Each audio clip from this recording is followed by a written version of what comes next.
Y de pronto me agarra aquí el cinturón y empieza a abrirme la bragueta y yo, pero a ver, éramos 50 periodistas alrededor.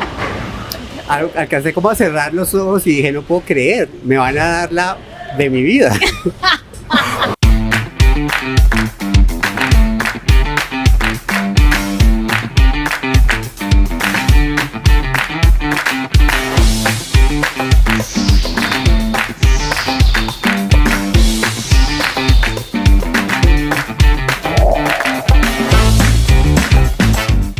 Hola, hola, bienvenidos a un nuevo episodio de esto que es de 3 con Ángela Piedradita, Karina Maya. Hoy tenemos un invitadazo. A ver, ¿cómo yo describo a un hombre que tiene tanta experiencia en tantas cosas? Periodista, fotógrafo, documentalista, deportista, Todero. pero mejor dicho, pionero en deportes en el país. No, es que tienes tantas cosas por contar, Pirri, por contarnos esta tarde, este día acá, que de verdad que ya ni sé cómo por dónde comenzar, porque hay tanto que contar, ¿cierto, Ángela? Sí, yo no conozco una persona que tenga más para contar y para hablar y para compartir que Guillermo, que Pirri. Y me hace muy feliz que estés aquí, porque sos una persona que para mí es muy importante. Yo te quiero mucho, te admiro. Y sé que nos vamos a quedar cortos. Creo que va a ser nuestro podcast más extenso, porque nosotros nunca nos pasamos de 30 minutos, pero yo sé que con vos nos vamos a extender más por toda la cantidad de cosas que tenés para compartir. Pirri, bienvenido a D3. No, pues, como dicen, muy feliz de estar acá. Yo también te quiero mucho. Y no, pues, sí, de verdad, qué bacano conversar con ustedes un rato. No soy tampoco que tenga tantas historias, pero... ¿Cómo así que no? Oigan, tan humilde. O sea, demasiado humilde. Hablamos con él 10 minutos y en 10 minutos nos enteramos como cosas de 5 partes del mundo, como 5 historias distintas y falta muchísimo por contar. Bueno, espero que salgan todos interesantes. Pirri, ¿cómo nace? Tú eres de Tunja. Sí. ¿Cómo nace este tema, primero, de documentar por medio del periodismo cosas que la gente primero no se atrevía a contar? ¿Cómo irte tan adentro en historias, no solamente del medio ambiente, del país, hasta de política? Bueno, yo no estudié periodismo y pues no tengo nada contra la academia, pero de alguna manera eso me dio una ventaja, porque al periodista tal vez se le enseñan muchos límites en la carrera, ¿no? Desde mi punto de vista. Entonces, cuando empecé a hacer crónicas en el noticiero, yo iba más con la información narrativa que había aprendido de leer. Leía mucho periodista literario, por decir algo, Truman Capote, Germán Castro Caicedo.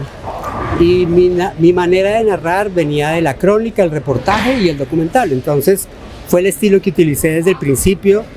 En el momento que apareció en televisión fue como que no se hacía documental o ese lenguaje en televisión desde hacía muchos años. Y a la gente le impactó y aterricé con muy buena suerte en un terreno que estaba listo, que no lo había ocupado nadie y en donde no me compitió casi nadie por mucho tiempo. Entonces tuve suerte y tenía una manera de narrar distinta y una manera de ver las historias diferente también. Pirri, digamos, los inicios, que yo sé que lo has dicho muchas veces seguramente, pero habrá personas que... Porque vos, ¿cómo empieza, mejor dicho? Quiero saber, bueno, para quienes no saben, tú trajiste el Boeing a Colombia, pero tú ahí todavía no éramos lo que te conocemos como periodista en ese momento. ¿Cómo pasó de eso a pasar a periodismo y a ser tan reconocido? Bueno, para ver si lo puedo hacer corto. Yo era un estudiante de Boyacá que le habían quitado sus sueños y que pensaba que tenía que hacer lo que el papá le dijera, entonces terminé estudiando zootecnia veterinaria, que no tenía nada que ver con lo que en realidad me gustaba. Ni siquiera sabía lo que me gustaba. Soñaba con ser director de cine, pero no existía la carrera en Colombia. Otra pasión que tengo es la aventura y los deportes de aventura. Comencé a hacer deportes de aventura, traje esas cuerdas de bungee, empecé a hacer escalada. El primer salto en Colombia. Sí, lo hice yo. Y conocí un par de amigos que hacían una revista, eran pioneros, también querían hacer una revista de deportes de riesgo. Terminamos asociándonos y me di cuenta que narrar y que tomar fotos era algo como que estaba dentro de mí y no lo sabía. Me tocó aprender a hacer fotografía con un amigo fotógrafo que me daba las indicaciones básicas empecé a escribir de acuerdo a lo que yo había leído muchas veces, y de pronto éramos 3 gatos haciendo una revista donde cada uno era director de algo. Uno era director editorial, el otro director general, el otro director gráfico. Por ahí empecé a buscar mucha lucha hasta que logré que me conectaran con una revista muy famosa en Colombia, entonces se llamaba la revista Shock, otra que se llamaba Cromos, hacía reportajes gráficos, y trataba de venderle la idea de que el futuro eran los deportes de riesgo a cuanto productor, persona de los medios me encontraba. Para que lo entendieran, porque no lo entendían sí, todavía. Exacto, no era le veía. desconocido. Yo ya veía en MTV Sports y veía los Extreme Games y decía, ¿por qué en Colombia no hacemos algo parecido? Y ya cuando creí que mi vida iba a ser un fracaso, porque seguía trabajando en un bar a los 29 años, los proyectos de las revistas no habían prosperado, no tenía un peso en el bolsillo. De pronto un día me llama Juan Esteban San Pedro de RCN Televisión, me propone una sección en un programa, que era básicamente vaya, tírese de donde quiera. Y yo era como, uy, bueno, gracias. Pero no me tenía confianza suficiente para hacer una crónica. Hasta que un día encontré una historia muy conmovedora de unos niños que para ir al colegio tenían que lanzarse por un cable. La vi, Que la vi. todavía siguen lanzándose ese cable. Y esa historia causó un revuelo nacional. Hablaron el ministro de Educación, el de Transporte, etcétera. La pasaron en el noticiero y yo vi la oportunidad de pasar de verdad a ser un cronista, y una cosa llevó a la otra hasta que Álvaro García, director de Noticias RCN, me brindó la oportunidad, pero además dándome 4 y 5 minutos en un noticiero, que eso nunca lo había visto nadie. Muchos colegas me odiaban porque... Pero es que tú, yo creo que también trajiste algo muy diferente, y es esa manera tan humana de contar todo lo que tú hacías. Tus crónicas de verdad tocaban fibras, y yo pienso que ese fue el punto donde dijeron, esta persona la hace muy diferente. Sí, lo que te digo, o sea, mi abuela me hizo leer mucho y mis tías, y yo creo que de ahí me viene la manera de cómo cuento las historias y el cine. Entonces, cuando me sentaba a escribir una crónica, yo decía, ¿por qué no puede ser el lenguaje de cine? ¿Por qué no puedo empezar con un flashback? ¿Por qué no puedo crear incertidumbre desde el principio? ¿Por qué no puedo jugar un poco, sin mentir, obviamente, sin engañar, lo que es en las redes todo el tiempo? Pero me daba cuenta que, por ejemplo, si ibas a hablar de desmovilización en Colombia, o de problema de hambre, indiferencia social, si simplemente contabas unas cifras, eso a la gente no le interesa. No, porque Pero, tú sitúas la persona ahí. claro, Exacto. si cuentas desde el punto de vista humano, desde la historia de una mamá que trata de sacar a su hijo adelante, Exacto. o que le van a quitar la casa, la gente se siente identificada porque Se siente tiene cercana. hijos, Ajá. porque tiene casa. Entonces yo siempre digo, todos los seres humanos estamos al final hechos de los mismos temores, esperanzas, nuestra familia, el amor, progresar, encontrar la felicidad, etc. Así que si eres el hombre más rico del país o el más pobre, esas cosas te van a conectar. A tocar. Y tal vez ese fue el secreto, que no me lo inventé yo, ¿no? Claro. Así han narrado los escritores y los grandes periodistas desde hace mucho tiempo, pero el espacio informativo en Colombia se ha perdido un poco eso. ¿Tú crees que por medio de ser documentalista o periodista o cronista has tenido alguna capacidad de cambiar alguna de las historias que te ha tocado a lo largo de tus viajes en Colombia? Pues digamos que con mi equipo, porque siempre voy a decir que tenía un equipo maravilloso, fue algo como que empezamos con la esperanza de que nuestras denuncias y lo que hacíamos cambiara la realidad del país. Lográbamos tener unos efectos que creo que eran unos efectos inmediatos, como lograr que determinado corrupto no lograra hacer o que pagara ante la justicia. Al final uno siente que las cosas no cambian tanto y es un poco triste y decepcionante. Yo siento que la desigualdad social, la concentración de la riqueza, la violencia, etcétera, como que uno ve que... Pero por lo menos tratábamos de afectar positivamente la vida de nuestros personajes. Claro. Alguna vez hicimos una historia de un desmovilizado que lo acompañamos con cámara oculta, arriesgándonos nosotros desde el momento en que huyó de Leticia, llegar a Bogotá con 5 hijos, una esposa embarazada, Dios con mío. 50.000 pesos en el bolsillo, y nosotros no podíamos darle un peso, porque como periodista no puedes contaminar la Intervenir. historia. Entonces era casi llorando y la contamos la historia. Su esposa llegó de 3 meses de embarazo, e hicimos el seguimiento 6 meses y la terminamos cuando nació su hijo, que se llamó Daniel. Entonces le pusimos Las Travesías de Daniel, como jugando con Las Travesuras de Daniel, que era un cómic. Y cuando ya habíamos terminado la historia, dijimos, ahora ya no importa si ya podemos intervenir, ya. Entonces hicimos ya un capítulo dedicado solamente a conseguirle trabajo, casa, educación, que obvio eso es Ahí cambiaste una vida. a una persona. Pero a varias, Pero a varias vidas, a su núcleo familiar, familia. Exacto. Y Entonces sí, mira que sí. ¿No? sí, Y yo recuerdo mucho que había unas transiciones en temas así tan álgidos donde la situación cambiaba y luego uno veía lo siguiente y era algo un poco más jocoso. Entonces, al final siempre tenía una sección editorial para tirarle refrescar pullas. un poco. No, y para desahogarme también un poco.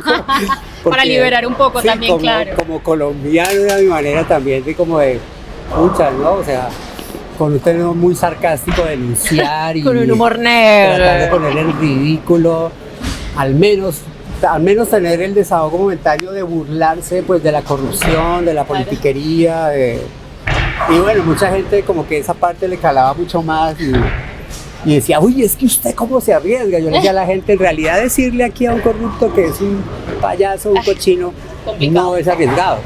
Lo arriesgado es la denuncia que haces durante el programa. Porque yo siempre digo, cuando el tipo ya se descubrió las porquerías que hace y uno se burla de él, ya no va a venir detrás de ti.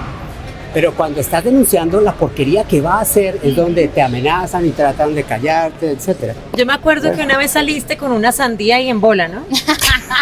Tengo esa imagen. Con una Tenías sandía. sí.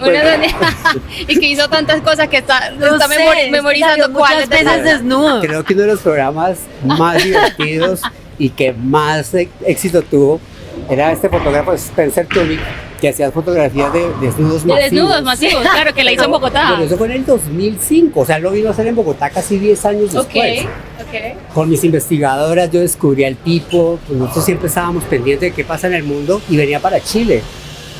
Hablamos con su manager, etcétera, y fuimos a describir en Chile lo que era, o sea, convocaron 400 personas a desnudarse y llegaron 2000.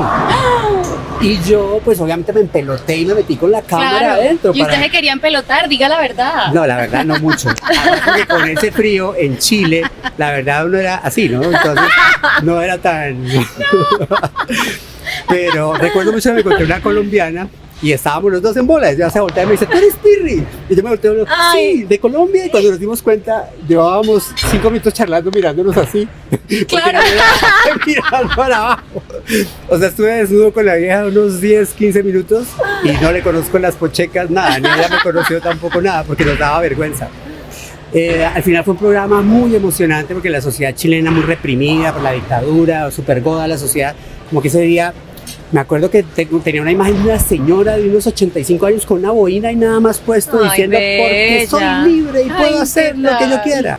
Y hoy estamos en La Bolera desde 1976 y nos trajeron acá porque la atención de ellos es maravillosa, además de tener cafecitos, lates y demás, nos han traído unas Esta arepa de bolera- huevo. Esta bolera es parte de la historia de mi generación y bueno, de ¿Y de muchas todas ya? generaciones. Sí, yo no había vuelto, pero venía mucho en mis ¿Hace 20s. cuánto no venías? Vine alguna vez, tal vez en el 2019. Ok. Este plan me encantaba mucho en otras épocas. Pero venías constantemente cuando estabas más peladito. No, pero era venir a mi centro, claro, con el parche de amigos, a jugar bolos.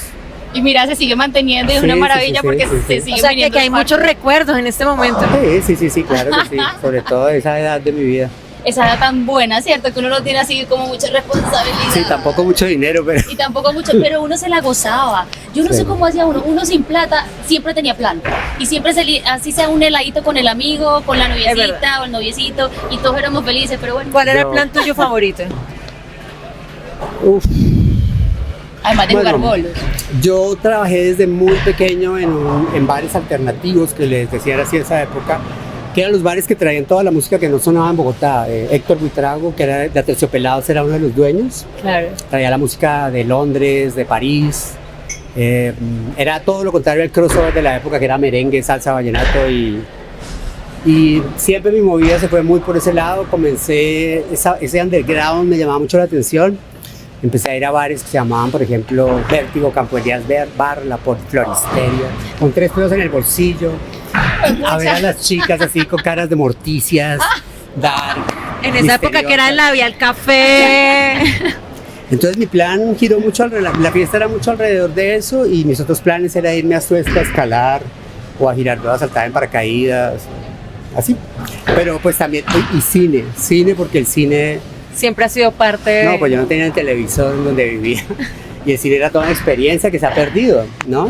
Porque yo no tenía 200 películas para escoger. Claro, es que ahora todo es mucho de todo. Claro, entonces Antes no. habían mejores películas y te veías 2 a la semana. Entonces esa película te daba para pensar, escribir, inspirarte, muchas cosas. Eso se ha perdido un poco, pero sí, muy de la escuela del cine. No sé si ustedes saben, pero Pirri tiene tatuado en su cuerpo algunas experiencias que ha vivido y lo estábamos hablando ahorita, hace ratito. ¿Cuál Por es el ejemplo, último tatuaje? Bueno, Ven, yo te ayudo. este tatuaje me lo hicieron en Tonga, en la Polinesia, los maoríes con la tradición antigua. Ah, pero es que eso es grande. No, esto en Nueva Zelanda también los maoríes, porque me gusta mucho el Pacífico Sur, toda la Ok. Polinesia, Melanesia, toda esa cultura. Este ha sido mi momento más emocionante documentando la naturaleza. Una ballena bailó conmigo como si yo fuera un perrito y ella quería jugar conmigo. O sea, ese eres tú, el de abajito Ese eres soy tú y yo. arriba está la ballena. Ajá. Sí. La ballena le dejó compartir con su vallenato. No, ese fue otro momento. Ese fue otro momento. Sí, ese fue- Yo vi ese video y quedé como flechadísima. Yo Ese dije, fue- "¿Qué esta cosa tan No, divina?" es que ya Pirri nada con ballena como encontrarse un perrito ahí en la esquina. No. Eso, o sea, hay que hacer expediciones largas, buscar a los animales, hacerlo con mucha precaución, ver que ellas te acepten para no interferir en su comportamiento. Pero es un mamífero, es muy inteligente, muy sensible. Pero este fue tu Acá- momento favorito en ballena. Sí, O sea, no el del. cetáceos. Yo pensé que había sido Lo que el del pasa es que ballena. ahí tuvo otra Se pelea cercanía. entre los dos. Acá me mordió un tiburón, entonces escribí algo Ah, bueno, aquí. miren este además es una experiencia con cicatriz. Dice, hoy es el primer día del resto de tu vida, que no sea el último. Porque eso me hizo pensar que estaba empujando mucho los límites. Y que pues no hay, pues la muerte va a estar ahí siempre para que ayudarme. Y por la montaña, soy escalador, fui montañista mucho tiempo. ¿Y esa particularmente es una montaña en especial? No, la montaña en O general. montaña en general. Además, como lo Ok. cuenta relajadísimo, me mordió un tiburón. Sí, Acá está. bailé casi que con ballenas, desablé, todo normal. Escalaste el Salto del Ángel. No lo ¿Hiciste escalé, rappel? lo bajé en ¿Lo rappel bajaste? en el 2018, hace como un año y medio. Experiencia maravillosa, creo que es uno de los, está en mi top 5 de los lugares naturales más hermosos del planeta. Wow. Mucha gente lo recuerda porque en la película Up de Up. Disney, la catarata donde quiere ir el señor con su esposa está El inspirada salto en del el Ángel. Salto Muy Ángel, bello. Sí. que es una caída de agua de 995 metros, 1 kilómetro. Sí. O sea, arriba de la cascada hace un clima, abajo hace otro. La Es una caída del cosa- agua más alta del mundo. Pero de lejos, de lejos, de lejos. Es espectacular. Sí. Lugar favorito en el mundo. Es difícil, eso es cuando dicen, Un top 3. ¿cuál Un es la top mujer 3. que la mujer No. que más te gusta? Muy Todas. complicado. Ahí No, dice pero la un vuelta. top 3 que tú digas, de verdad, que sitio tan increíble. No me hagas esa pregunta porque nunca la puedo contestar. O sea, trato de. No, Está difícil. No, el otro. No, digamos. No, está jodido. Bueno, entonces reformemos. El lugar más miedoso. Ay, Tú has estado en Gaza, digo. Sí, pues los lugares de. Estuve en los Balcanes. Estuve en el Congo 2 veces. En el Congo sucede un genocidio del que nadie habla. Ese sí nadie habla. Es el lugar más oscuro en el que he estado. Algunas zonas de orden público en Colombia en su momento, que fui a cubrir orden público. Sí, pues digamos, los lugares de la naturaleza no les tengo mucho respeto y obviamente un mar bravo me da mucho miedo, pero es un miedo que acepto, porque Claro. yo fui allá y esa es la naturaleza. Pero el miedo que me dan los horrores que el hombre puede hacer, Los humanos. sí, me causa, es un miedo diferente, es un miedo como con Claro, es frustración, violencia. como con terror, como Claro, sí, es distinto. eso es diferente. Y de ¿Cuál? desolación, de... Uy, sí, de- energéticamente muy, muy duro. Sí, la verdad, como que Pues cuando Pirri no es muy de energías. Él es una persona... soy, o sea, no es que no sea energías.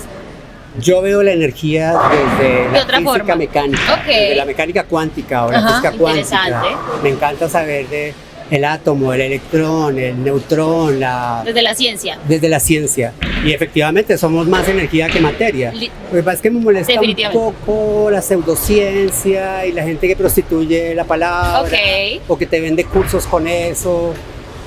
Eso me molesta un poco, pero soy totalmente de energía. O sea, Claro, porque es que realmente somos seres de energía. A ver, una historia o un momento o un lugar que para ti siendo documentalista haya cambiado tu vida o la haya dividido en un antes y un después? Siempre hay una historia, un lugar, una persona. Cuando tenía 15 años, creo, 13, algo así, vi una película que era con William Dafoe y alguien más, se llamaba Vivir y Morir en Los Ángeles. En la mitad de la película, el protagonista se lanza de un puente. Como en la primera temporada de Game of Thrones. Yo era como, ¿cómo así? ¡No quiero! No era no quiero, era como así que matan al ¿Cómo protagonista. muere el protagonista, claro. Y la escena debe durar unos 10 segundos, donde ves al tipo caer, y de pronto queda colgado de un cable. Y no existía el bungee, no existía nada de eso. Y era que el tipo era como su desfogue al personaje de la película, pero yo nunca he visto algo así. Claro. Y lo que pensé inmediatamente esa debe ser la sensación más puta de la vida, porque debe ser como lanzarse a la muerte y el sentir el vacío, el abandono, adrenalina. y en el último momento. Y eso me cambió el chip. Por eso terminé buscando deportes de aventura que en mi época, o sea, hoy en día con las redes sociales, etcétera, mucha gente los conoce y los puede practicar. Pero en ese momento En no. ese momento no, y me obsesioné hasta que logré hacer lo mismo en Colombia. Yo fui el primero que lo hice con unas cuerdas de escalar, que me acuerdo que tuve que ahorrar como casi un año mi mesada para poderla comprar. Y eso me encaminó hacia los deportes de aventura, que es una gran pasión en mí, que terminaron siendo los que me metieron en el camino de contar historias. Porque como les dije antes, yo no sabía ni qué quería, o sea, lo fui descubriendo y esa película me cambió. Sí puede ser un momento que me cambió. Que fue inspirador. Otro muy dramático es cuando me enteré que Garavito, el asesino en serie, Sí. podía salir libre en cuestión de 5 años, porque la justicia colombiana tiene algunas figuras que lo permitían. En ese momento le di una vuelta a mi programa, que era más de aventura y de travel and adventure, y lo convertí en un programa de investigación. O sea que esa historia me hizo cambiar totalmente. Pues girar, no totalmente, sino Pero es que enfocarme. además se dio una nominación al Emmy. Sí, No sí, todo sí. el mundo lo sabe. Aquí Pirri tuvo una nominación al Emmy por este documental. Así, Emmy Internacional, la categoría de mejor documental. Que me acuerdo que como a 5 meses estaba Robert De Niro, Al Gore, ¡Loca! y yo era sentado ahí con mi productora como, pucha, no puedo creerlo. Y sí, mucha gente no lo sabe, pero bueno, ahí Pero eso también fue un momento muy importante. no, Claro. muy emocionante. No le dio un punto de giro a mi vida, pero obvio. Un Digamos, reconocimiento muy importante. Sí, ya Les había- están haciendo las cosas bien. Yo siento que hay un sector de la prensa que en ese momento no les gustaba mi estilo, yo no venía como de esa rosca, digámoslo así. O de la misma entonces- escuela, pues. Inclusive cuando hice ese documental, me acuerdo de un columnista muy famoso, hizo toda una columna diciendo por qué yo no debería haber hecho ese programa. Dijo que lo habíamos hecho por el rating, cuando en realidad lo pasamos la primera vez como a las 11:30 de la noche por el contenido. O sea, Claro. yo quería hacer la denuncia, pero esto no se puede pasar a las 10. Tu manera de contar las cosas, yo pienso que enganchaba tanto. Me acuerdo, por ejemplo, cuando tenías El Mundo Según Pirri, es que la audiencia, tú arrasabas. Pues hubo un momento en que fuimos el programa con más alto rating el domingo. No, era impresionante. Hicimos- Y todavía la gente Mucha dice, gente yo lo no recuerda. me perdía El Mundo Según Pirri. Sí, yo pasé de que las chicas me pidieran fotos a que ahora me piden una foto para la mamá. Ahorita me conocí una chica hace poco. Las muy cosas evolucionan, bacana, muy Pirri. pila, me pareció súper interesante y me dice, yo te veía cuando tenía como 10 años. Y yo, ¡Ay, qué linda! ¿qué le podrá quedar a un niño de 10 años? ¿Cómo te dejaban ver el programa? Y sí, o sea, era muy satisfactorio y difícil de describir lo que sentíamos como equipo de lograr llegar a la conciencia de las personas y en alguna manera sentir que lográbamos cambiar algo, pero Pero yo creo que sí, porque es que además llegan con una historia muy importante, tocan conciencia, sensibilizan, pero además de eso luego lo vemos colgado de unos ganchos de la piel acá en la espalda. Entonces era como todo, era exponerse en una investigación de temas muy delicados, donde se está exponiendo, pero también además luego se volvió un conejillo de indias, porque yo me acuerdo un día que te colgaste acá, era como un festival. ¿Qué era eso? Como de piercing, de cosas así. No, yo había visto que hacían estas suspensiones y decía la gente cómo puede lograr eso. Ay, Entonces empecé a investigar sobre la capacidad de controlar el dolor con el cuerpo, con la mente. Entonces empecé a entrevistar a acupunturistas, gente que hacía meditación, yoga, médicos, científicos, abordar el tema por muchas partes. Y luego mi manera de probar el tema me pareció que podía ser una historia muy interesante y captar mucho la atención de la gente, pues colgarme del. Oh my Entonces God. trajimos una persona de Miami que hacía eso, un colombiano. Montamos el estudio, las luces, un riel para que la cámara Yo me hiciera el acuerdo. círculo. Y efectivamente me colgué. Y manejaste el dolor. Sí, claro que sí, si no, no hubiera aguantado. Pucha, No, pero es que era toda la espalda con ganchos y el colgado. Sí. Busquemos ese video a ver si lo No, logramos lo vamos a encontrar poner. para ponerlo acá y ustedes vean cómo fue. Yo no lo he visto, tengo que verlo. Ay, Dios mío. Sí, yo no sé si eso tocaría en archivo de RCN, todo eso pasó antes de YouTube. Pero sí, ¿no? Y la verdad como programa hay mucha Era gente. muy entretenido. Entonces estuvimos en Chernobyl mucho antes de que la serie de HBO trajera otra vez el tema, hace poco. Es que yo he querido ir varias veces a Chernobyl y no lo he hecho. Nosotros fuimos cuando en realidad fuimos Todavía como en el peligroso. 2008, muy clandestino. Peligroso sigue siendo por la radiación, Sí. pero ahora es, digamos que hasta comercial. Ok. Eh, Sí, ya la gente va. Y ya, la los, gente y ya, puede y ya pasar. los animales, ¿no? Ya la vida silvestre sí, o sea, digamos como que se ha adaptado. adaptada. Se han adaptado. Pero lo digo es como porque, por ejemplo, ahorita Tú has sido como pionero de historias y luego pasan los años y las hacen como A mí wow, me y tú parece- ya las tenías hace 10, 15 es años. muy gracioso que una vez un periodista muy famoso acá en Caracol, en un programa en la mañana, como en el 2012, le pregunta al otro periodista, no sé quiéncito, ¿tú conoces algún periodista colombiano que haya estado en Chernobyl? Y yo desde mi casa dije, ¡pucha, van a hablar de nosotros! ¡Van a hablar de nosotros! ¡Qué maravilla! Nos van a reconocer en la competencia. Y de pronto le dice el otro, no, ¿cómo así que no? Uy, Pues vamos a entrevistar al periodista español, no sé Ay, quiéncito. no. Y yo, no sé, Desgraciado. si nosotros estuvimos hace 5 años. Es que el tema se ha puesto otra vez de moda por una serie. pero hay un tema ahí la como serie. también de celos profesionales, No sé. puede No sé ser. si celos, sí. o desconocimiento o... No, Pero- y es que era muy difícil además que un periodista del común, por muy bueno que fuera, Sí. llegara a la audiencia y a lo que tú lograste. ¿Sabes? Y además Sí. te cambió la vida porque me estabas contando que de un momento a otro de irte en bicicleta al canal, ya tenías que irte con seguridad, con mucho cuidado, con quizás un poco de miedo. A mí, la verdad, cuando estaba haciendo Amenazas. el programa al principio, me lo disfrutaba mucho. Era muy emocionante, digamos que estando en una zona de guerra yo no sentía miedo. Como que pensaba, esta historia va a estar buenísima, esto no lo han hecho. Pero con los años me empezó a ver tanta muerte y violencia y sangre y las cosas que vimos en el Congo, en los Balcanes o acá en Colombia. O sea, mucha gente en realidad siento que no logra llegar a medir el grado de sevicia y salvajismo del que el ser humano puede ser capaz.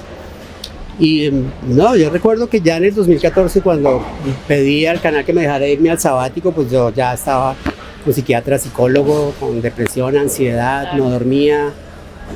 Me pasó una factura larga, pero bueno, las cosas tienen un costo, un precio Y un proceso también. y pues bueno, yo sí, una montaña rusa muy áspera, pero valió la pena. Valió la pena. Pero Sí. digamos así como vos has tenido esos momentos de tal vez de pérdida de esperanza en la humanidad. Sí, Estoy en un momento en el que estoy viendo a ver qué hago porque me estoy convirtiendo en un Grinch. Yo creo que por eso no levanto, porque yo creo que las chicas con ¿Y las que que no invito a levanta? tomar un café se van para la casa como, no, qué mamera, marica. la vida es una La vida es mierda. una mierda, hijo de qué pereza. Y, Pero quizás es por tantas experiencias de tantos No, años. pues No, exceso mira, de realidad, exceso de todo. exceso Yo de creo- realidad, de información. cuando eres periodista y aceptas y te comprometes con buscar la verdad, no, es muy difícil encontrarla, nadie tiene la verdad absoluta. Es como en la película de Matrix cuando te dicen que si tomas la pastilla píldora azul o azul o la roja. roja. Y creo que era la roja, es aceptar ver la No, la crudeza información. Tú tienes que hay de- acceso a información que mucha gente. Quedarme quieta. pues da No, y estás expuesta a ella todo La el tiempo. realidad. O sea, esa Y información te da la realidad del mundo, otro panorama del a mundo. veces yo veo a la gente tan explotada, tan sometida, con tan condiciones sociales tan bajas, pero están hasta contentas y hasta agradecidas Sí, con la gente que la sí. oprime. Entonces digo, no sé si Sí es tan bueno abrirle los ojos. A veces yo pienso eso, me no sé hubiera si es tan tomado, bueno abrirle los ojos. no, me hubiera tanto tomado a el la- azul. Me hubiera tomado el azul, estaría aquí cagado de la risa, no sé, pero ¿Cómo ha vivido Pirri ese paso de la televisión tradicional, que la hiciste por muchos años, a llegar el momento de redes, de YouTube? Porque además los contenidos de calidad que hace Pirri, es que uno ve su Instagram y son ¿Como interesantes. No, es que te encuentras con ballenas, luego pasas a un volcán, luego pasas, o sea, es muy interesante. digamos que en un principio no es que haya sido tan inteligente para hacer la transición, pero pues yo me fui al sabático, volví a RCN, fue cuando me despidieron y después de una época de 3 meses de depresión y eso, que había salido echado de mi trabajo, empecé a ubicarme en qué mundo estaba. Y pues yo sí tenía mis redes sociales desde antes Claro. de salir. Y en algo sí iba adelante de los medios tradicionales que tristemente están sufriendo no haber visualizado ese futuro.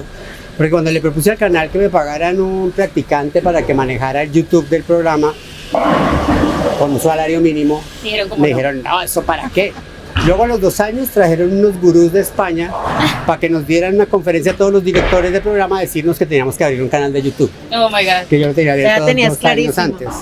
Pero sin embargo, por ejemplo, me fui a mi sabático donde viví unas historias muy fantásticas y yo decía, no quiero saber de medios, y aunque llevaba mi cámara, iba con la amiga fotógrafa, digo ahora, ¿por qué no monté todo a YouTube en ese entonces? Claro. Y fue un error craso, pero la verdad yo no quería saber de nada, no quería editar nada. No, pero quería además hacer todas tus difusión. historias, además que lo haces con tanta dignidad, porque incluso cuando vos decís ahora que te deprimiste, vos me acuerdo que lo hablaste, pero creo que la única persona de famoso que ha hablado eso sin volverle un negocio, y voy a montar un podcast de la depresión, y luego uno está viendo que cobran 50 millones, 60, 80 por grabar un episodio.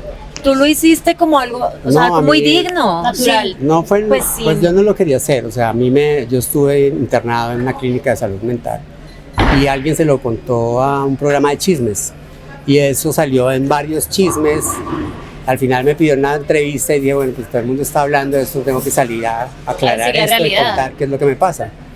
Y a raíz de eso, pues como que mucha gente, ay, qué bien que hablemos de la salud mental, pero me gusta que la gente hable de eso, me molesta que se comercialice mucho, pero Claro. hay que hablarlo, ¿no? Hay que hablarlo, sí. Hay que hablarlo. Y, pero Sí, sí, sabe- porque y sabes la qué gente pasa. no sabe qué pasa detrás de lo No, que ve. y me he dado cuenta ahora con algo familiar que las personas que escuchan que alguien está deprimido, y acaba de pasar a mi familia, lo pensaron como que tal vez por ignorancia Que no pasaba nada grave. no pasa nada grave y se le pasa, eso es que hoy está triste, eso mañana Ya está mañana mejor. ¿qué le pasa? Porque no ve la depresión como una enfermedad. No la conciben así, y cuando ya se dan cuenta, ya la persona no está. Puede ser muy Yo tarde. Porque piensan, no, mañana va a estar bien, se le va a pasar.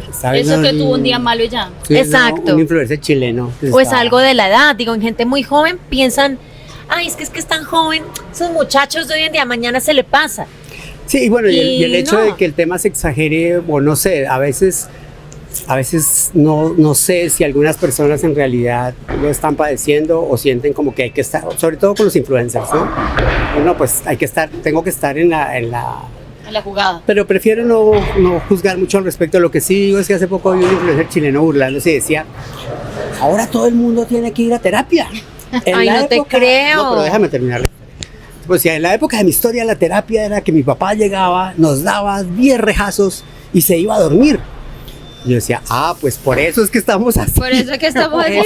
Por ahí es el Y, problema. sí, y digamos, esa es una sociedad, primero, una sociedad machista, borracha, Machista. alcoholísima, o sea, Sí. acá todo se celebra con trago, donde pasamos de que los hijos no pudieran comunicarse con los padres a que los padres le rindan pleitesía a los hijos. Ajá. Y las dos cosas causan desequilibrios que pueden llevar a que una persona termine desarrollando Una son depresión. extremos. una enfermedad de salud mental, sea ansiedad, sea depresión, o, en fin. Hace días hablábamos, Pirri, que se confunde mucho también por redes, que lo que mencionas de los influencers, que empiezan a compartir información que tal vez no es la idónea, y también se ha modificado y le han dado otro significado, por ejemplo, a las personas que son narcisistas, psicópatas, porque entonces uno encuentra en redes que es un problema de salud, donde hablan del lóbulo prefrontal y una desconexión que es algo biológico, y en estos días vos me contaste que hiciste un programa y una investigación muy profunda respecto a eso, y que eso no era ninguna enfermedad. Mi investigación fue sobre los psicópatas, no sobre el... y la gente no tiene claro entre qué es una enfermedad mental y qué es un perfil psicológico. No, la gente no sabe, mucha gente no sabe la diferencia entre esquizofrenia y tener un perfil psicópata. Sí. Ahí por encima, o sea, el psicópata puede tener ese perfil, pero es consciente de sus actos. Por eso el psicópata paga una condena de cárcel si comete un delito.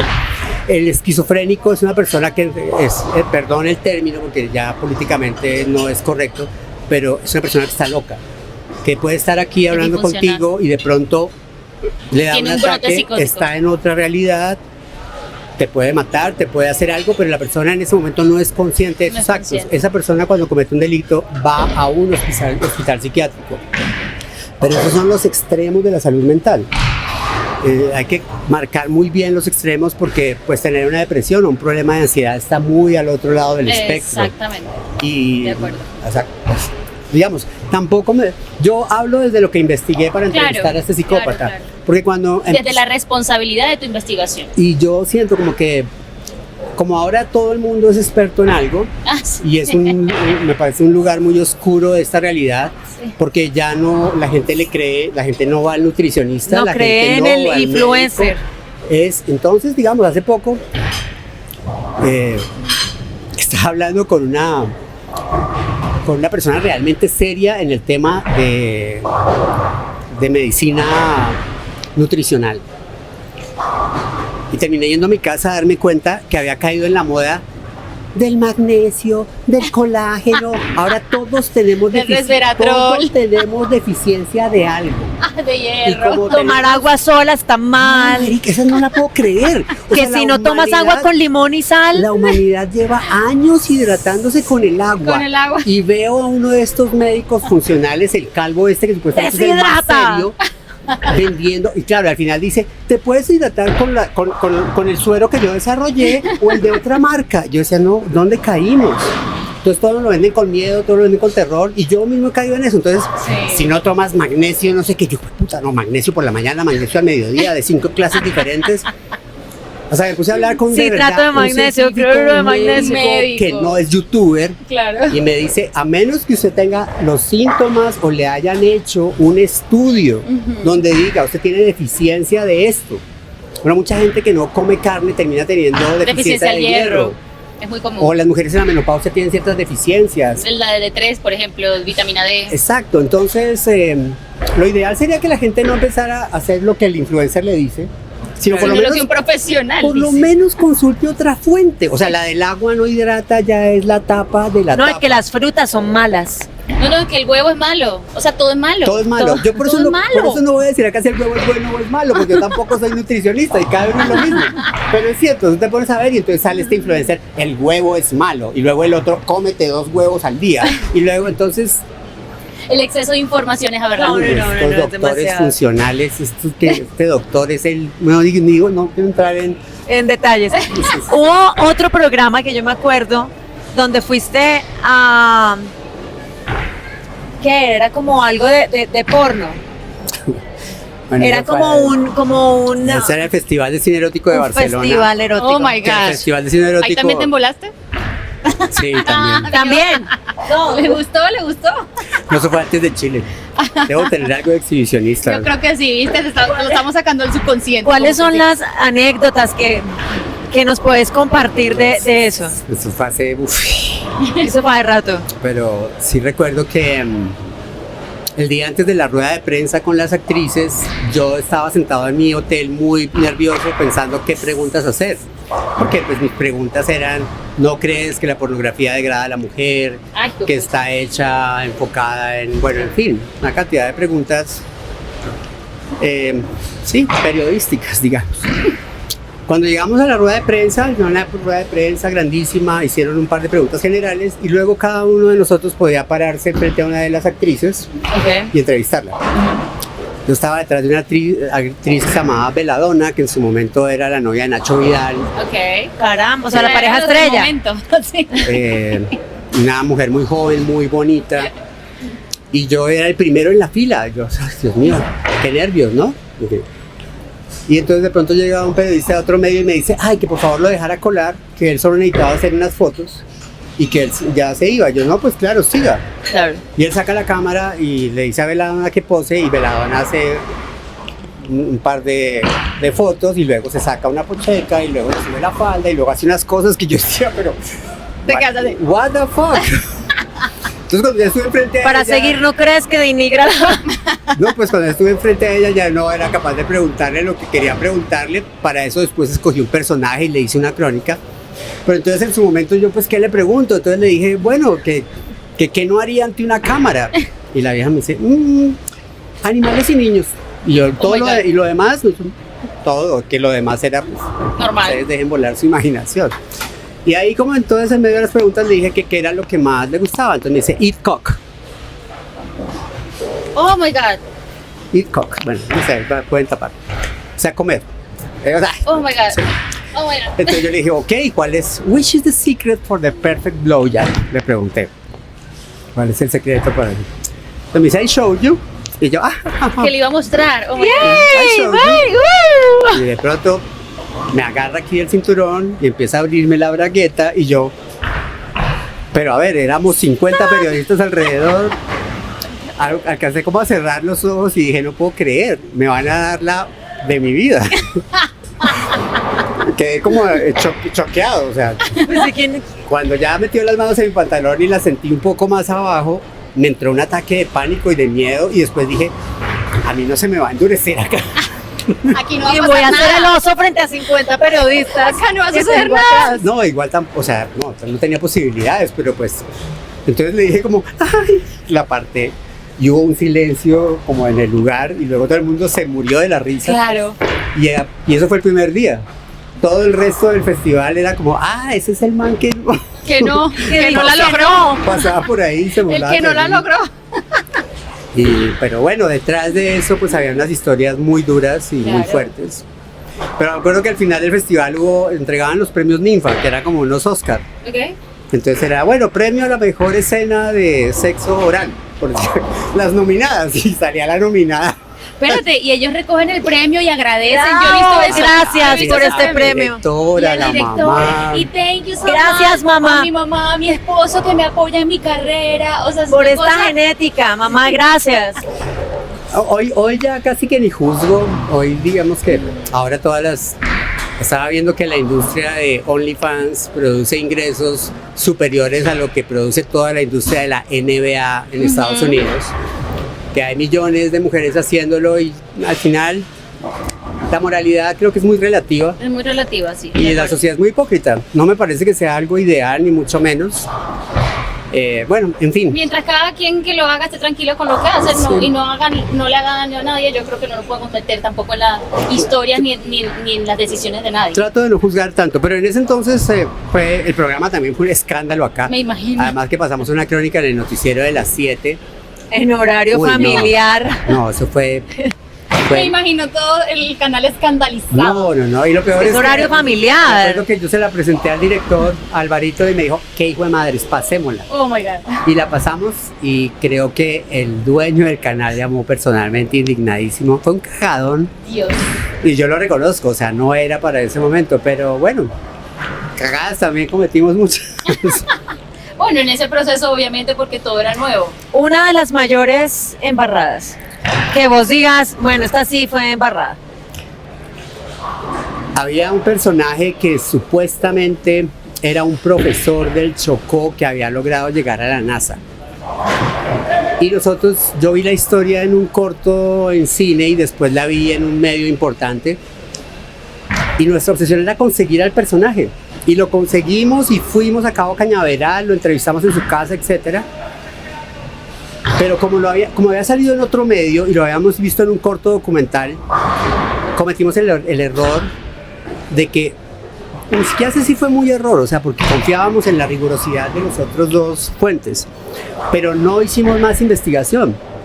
O sea, no contactamos directamente a alguien de la NASA. Y el señor tenía ya, y resulta que trabajaba, era como paralelo a la... Había hecho alguna pendejadita. Ay, no te creo. Y él se autovendía como si en realidad no lo había hecho. Y con el tiempo, pues fue falta de rigurosidad y algo que nosotros mismos como que nos sentamos y dijimos, hemos sido tan juiciosos tantos años, ¿cómo caímos en esto? La historia era tan bonita que nos la compramos entera. Claro. Que querían creer también. Sí, exacto, esa esperanza de claro, esa historia tan bonita, pues uno quiere creer que es verdad. Sí, creo que esa fue una... ¿Pero fueron muy juzgados por eso? No, ni siquiera, mucha gente ni se dio cuenta. Ok. Pero ustedes sabían. Es más como para ellos. Claro. Sí, pero algo que tratamos de respetar mucho tiempo era no caer en el sensacionalismo. Nuestra competencia era y sigue siendo... Claro. Y tratar de que los temas, aunque no fueran tan vendedores, porque es triste, pero tú puedes... Entre más morbo, más vendía el programa, más rating. Todavía. Entonces, si tenías una cámara de vigilancia que había grabado un asesinato, así, bueno, entonces...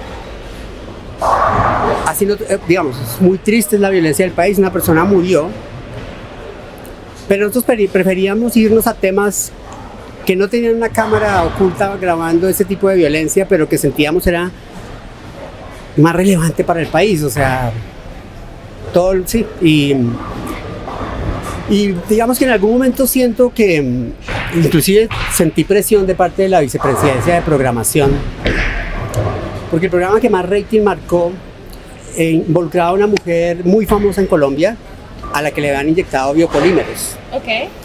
Y a nosotros nos pareció un escándalo lo que estaba sucediendo, porque muchos médicos y muchos esteticistas les estaban aplicando a las mujeres silicona. Sin saber bien lo que estaban Y aplicando. yo creo que muchos sí sabían. Ok. Porque supuestamente... Pero a ella les decían vitamina C, No, por ácido ejemplo. hialurónico. Entonces terminamos haciéndonos pasar por esteticistas para comprar en Cali 1 litro de lo que les inyectaban a estas mujeres y resulta que tenía ácido hialurónico, pero un 0.01%. Oye, hicieron el examen, el estudio. Todo, Claro. mandamos eso a la Nacional, a los laboratorios, y ella no era el único personaje. Fueron 4 mujeres que entrevistamos. Pero claro, al final, como ella era tan famosa, eso terminó siendo lo que hizo que el programa fuera tan visto. Y después de ese programa nos decían en programación, no, es que tiene que hacer más historias así.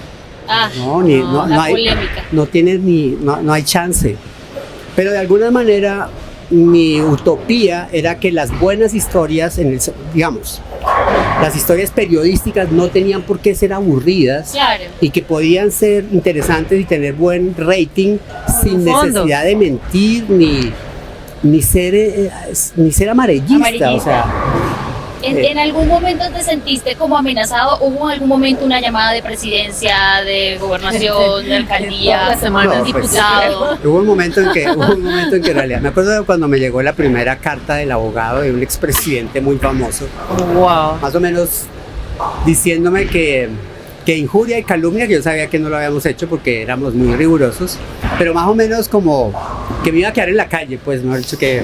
Y no, yo casi me muero del estrés. Qué susto. Pero algo que le debo agradecer al canal, a mí el canal nunca me vetó un tema. Ok. Le debo decir aquí que hasta que me echaron nunca me censuraron. Y que siempre la oficina jurídica respondía por nosotros. O sea, al final, Daba la cara por ti. final aprendí Claro. que yo llevaba la carta, se la dejaba a los abogados. Y si Mucha el abogado suerte. me pedía, bueno, muéstrame la investigación y las pruebas, ahí están. Ok. Y bueno, nunca tuvimos ese problema, pero fue muy estresante, yo no dormía.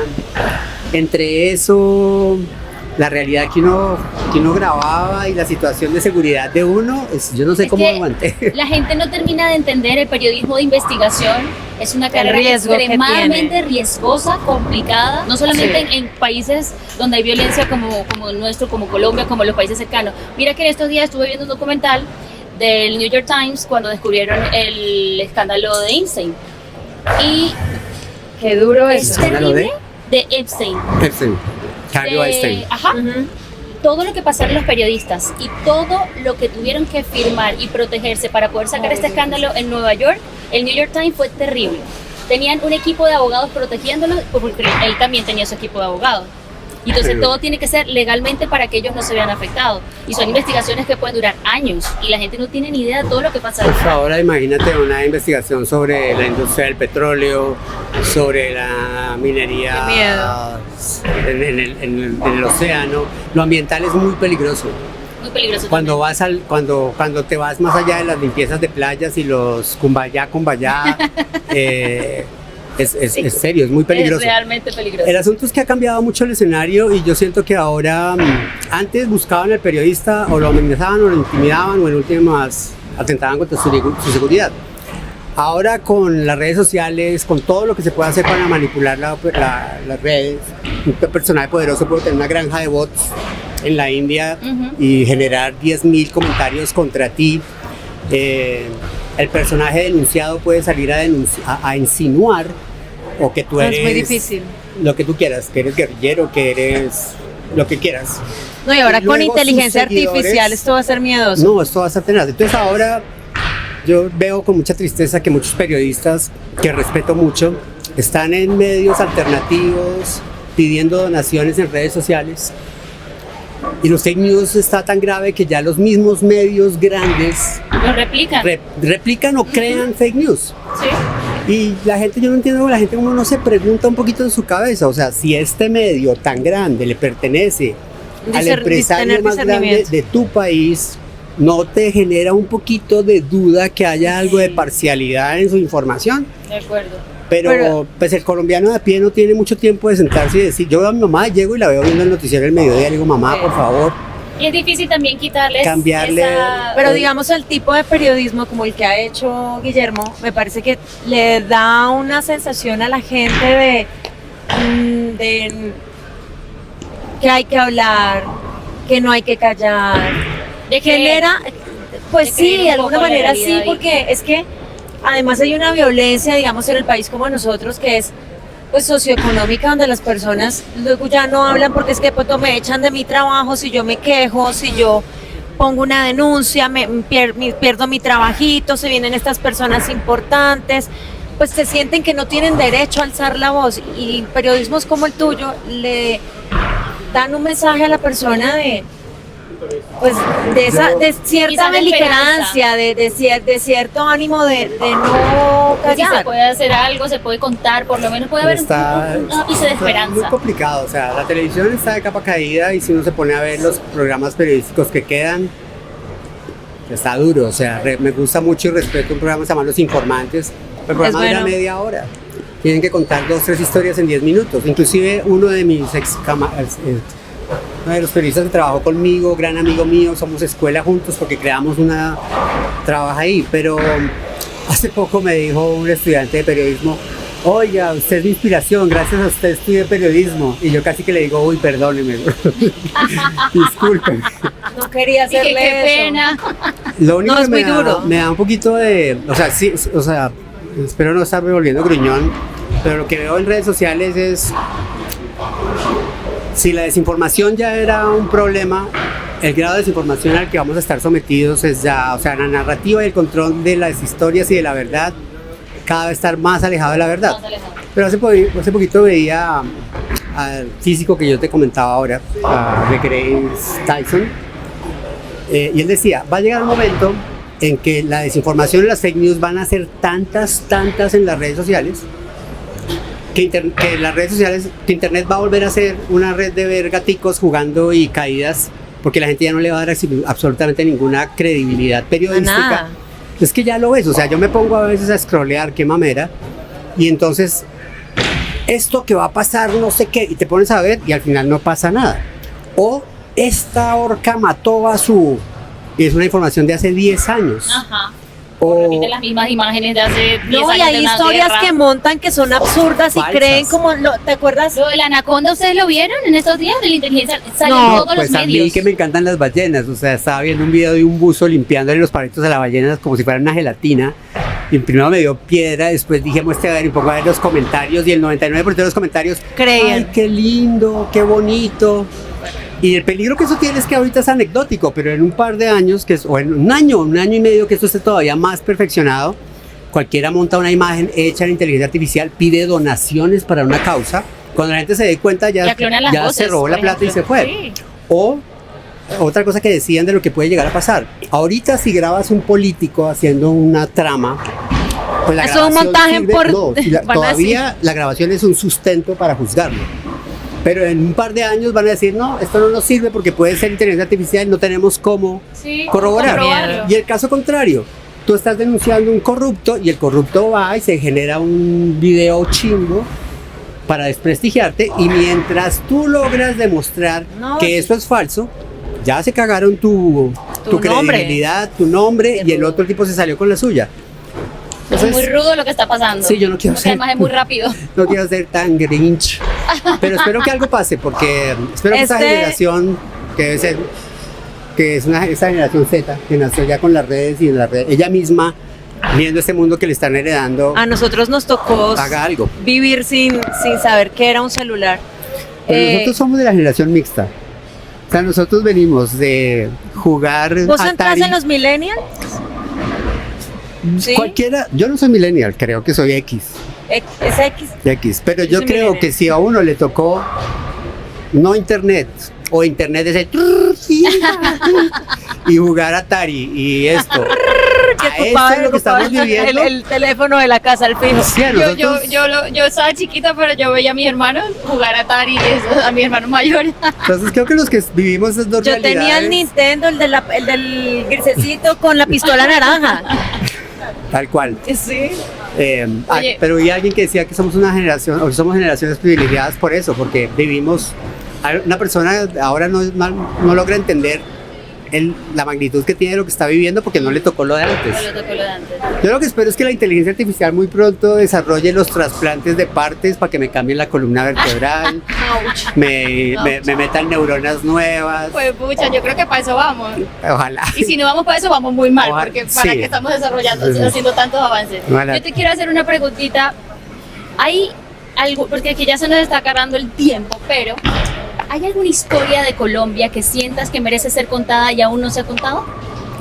Me parece una muy buena pregunta, pero tendría que sentarme a pensar mucho.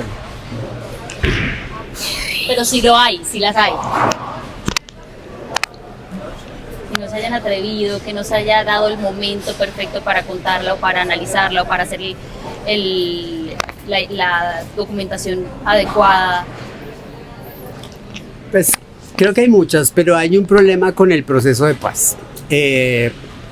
Problemático, defectuoso o no, fue una gran oportunidad que tuvimos, que terminó no dándose simplemente por intereses políticos, porque hay gente a la que no le conviene, y ese proceso de paz alcanzó a dar muestras de todo lo que podría ser Colombia si no estuviéramos matándonos. Hay muchas historias de excombatientes de todos los lados que buscaron, más allá de las armas, hacer cosas productivas, de darse el lujo de pensar se puede vivir sin estarnos matando allá, traficando, secuestrando, etc. Esas historias fueron muy opacadas porque los intereses políticos hacían, sobre todo algunos medios alineados con eso, solo mostraran lo que no salía mal, lo que salía mal, digo. Este se salió del y sigue así. Pero la gran mayoría, por ejemplo, la gente que abandonó las armas, estaba tratando de hacer cosas productivas y buenas. Y aunque se contaron historias al respecto, nunca se les dio la profundidad que deberían. Inclusive hoy, aunque esto está otra vez con no quería hablar de ese tema, pero con las disidencias. Entonces digo que acá no va a haber paz mientras haya narcotráfico. Bueno. Pero aún hay tiempo para contar esas No, historias. sí, el problema es que quién las quiere contar ahora. O sea, tú entras a las redes sociales y es muy difícil enganchar a la gente primero con historias que duren más de 30 segundos. Segundo, todo es un clickbait. Y si antes el sensacionalismo era solo para unos medios, ahora la regla es que para poder que te vean tu historia, tienes que ser sensacionalista. Entonces antes un médico funcional decía, te voy a recomendar esta vitamina. No, ahora es esta vitamina te va a matar. Ahora es si no consumes esto te mueres. Y eso es solo un ejemplo. Entonces lo veo un poco Engorroso. Lo veo un poco difícil, pero como te decía ahora, espero que la misma gente, tiene que haber un grupo, o sea, hay Sí, gente... yo creo que hay un despertar, ¿sabes? Espero que lo haya. Yo creo que hay un despertar y yo lo he sentido hablando con otras personas que están interesadas en conocer cosas más reales y lo que realmente sucede en su Yo cercanía. creo que sí, la conciencia ha ido modificándose porque, por ejemplo, mira la respuesta social que ha tenido el conflicto de Gaza. Sí, no, porque... Uno ha visto, digamos, yo no recuerdo que ha sido un conflicto tan largo que la gente estuviera con esa conciencia como la que he visto ahora de decir... Sí, pero lo que estaba viendo ahí hace poco en un reportaje de la BBC es que lo que ven los israelíes en los medios es muy diferente a lo que vemos nosotros. Y también lo que nosotros vemos es muy diferente, por ejemplo, a lo que se ve en Estados Unidos. Sí. Entonces, lo que puede traducir un medio como Fox News al lado de lo que puede transmitir un medio como Deutsche Welle es muy diferente. Entonces, no sé. La verdad, Es no muy sé. complicado. La verdad, no sé. Pero sí hay muchas historias por contar que no han sido contadas. No, todavía. que historias, merecen la pena. historias por contar es lo que hay. Lo que los nuevos periodistas, documentalistas, contadores de historias necesitan es un espacio seguro y apoyo para contarlas. Y eso implica no solo el compromiso del generador de contenido, sino de las marcas. De apoyar. De las Que marcas apoyen, el apoyo. y nada, yo espero que Pirri, cambie un poco el modelo. ¿para cuándo veríamos un podcast tuyo propio? Ay, Yo creo que sí. todo el mundo quiere eso. Pero por favor. Yo creo que todo el mundo quiere un espacio donde tú compartas la cantidad de cosas y todo lo que has construido en tu carrera. Y lo que aún falta. Mira, yo te digo que sería arrasador un podcast tuyo. Pues yo a veces me levanto el lunes y digo, voy a hacer un podcast. ¿Y qué pasa el viernes? Y llega el miércoles y digo, en realidad me quiero meter otra vez en ese voltaje. Pero no sé, estoy esperando que pase algo, como Ok, una señal. ok. aunque Bueno, yo no- esta es la ¿Y si señal. esta es la señal? Estoy esperando una moza. Ah, no, perdón, Necesitamos una Oigan, musa. chicas, paren bolas. Dijo que necesitaba una. Necesitamos No, una no, no, musa no, para no, Pirri. una musa, decía una musa. Igual, O igual la moza, musa. lo que caiga primero, Lo que pero caiga. la necesitamos para tener un podcast que seguro, mira, nadie se lo perdería. Pirri, no podemos dejar de estar en la bolera. ¿Quieres recordar un poquito, un pedazo, un momentito de tu niñez, haciendo una tiradita, a ver qué tan buenos sos? Una, Como, muy ya bien. que no Ahora hay- mínimo ya- no. Ya que no hay gente, hagámoslo por ahí donde nadie me vea. Yo quiero ver Vamos qué a ver tan qué O sea, bueno. ¿tú quieres ver si soy bueno en una tiradita? ¡Ay! Yo quiero ver. Yo quiero sabes, ver. o sea- Señores, estamos hablando de los bolos, o sea, de jugar. Estamos en la bolera de obvio, 1976. obvio, Entonces, obvio. Porque mira, Karina el otro día que jugamos, te digo, ella toda humilde, jugué muy mal. dice que muy mal según ella. No, creo. de verdad jugué muy mal, pero ¿no viste a Ángela? Ángela lanzaba la bola así como un niño jugando y casi todas fueron chuzas. Me imagino. O sea, una cosa rarísima, pero le salió súper bien. Ángela Pero es muy hábil chiripazo. con las bolas. Sí, así, Con el así billar te parece. fue fantástico, ¿no? Sí, hice carambolas, jugando 3 bandas. Ay, amiga, le va bien con las bolas. Y en el tejo también. Bueno, ahí no hay bola, Ay, pero... juguemos tejo Ahí no pronto. es bola, Ay, pero no es tengo bola, una pero- Y si puntería en los tremenda. bolos también te va bien, entonces creo que tienes una, ¿cómo se dice? Motricidad Todo lo que son fina, juegos bastante Con buena. las bolas. No, Todo lo que la verdad me va muy bien en ese tipo de juegos. Gracias Ay, a la Dios, bolera Teresa. desde 1976 por abrirnos las puertas. Y vamos para a ver, este podcast. qué tan bueno. Y vamos a ver qué tan bueno es Pirri jugando bolas. Chao.